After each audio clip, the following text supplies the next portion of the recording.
अस्सलाम वालेकुम, आप देख रहे हैं न्यूज ऑलराउंडर। तो आज हम बात करेंगे पाकिस्तान सुपर लीग सीजन 10 के जो पिशावर जल्मी का स्क्वाड है वो उसके हवाले से। पिशावर जल्मी दो सीजन में, लास्ट सीजन में फाइनल तक पहुंच रही है, लेकिन इस सीजन में इसने कौन से बड़े खिलाड़ी अपनी टीम में शामिल कर लिए हैं और इस टीम की कमान है दोनों सीजन की तरह इस बार भी किंग बाबर आजम संभालेंगे।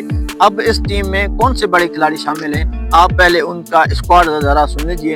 वीडियो अगर अच्छी लगे तो वीडियो को लाइक शेयर जरूर करें। तो इस टीम की कमान कप्तान है बाबर आजम करेंगे, उसका साथ देने के लिए आएंगे साइम अयूब। ये साइम अयूब रिटेन किया हुआ था, उसने टीसी पॉपुलर ग्रीडम, इनका जो है ना वो साथ देने आएंगे। और उसके अलावा मोहम्मद हारिस को रिटेन किया था और कोबिन बॉश साउथ अफ्रीका जो ऑलराउंडर की सूरत में जो पाकिस्तान को टेस्ट में बड़ा तंग किया था, इस बैट्समैन ने।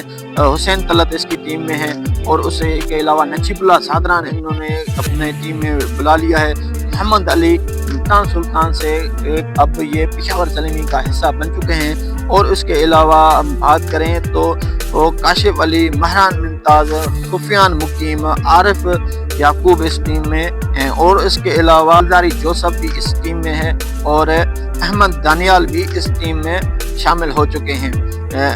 इमरजेंट कैटेगरी की बात की जाए, अली रजा और ममता सिद्दीक भी इस टीम में हिस्सा बन चुके हैं। अगर देखना दिलचस्प ये होगा कि पिशावर जल्मी का जो स्क्वाड है ये कितनी हद तक कामयाब होने में कामयाब हो पाता है। वीडियो को अच्छी लगे वीडियो को लाइक शेयर जरूर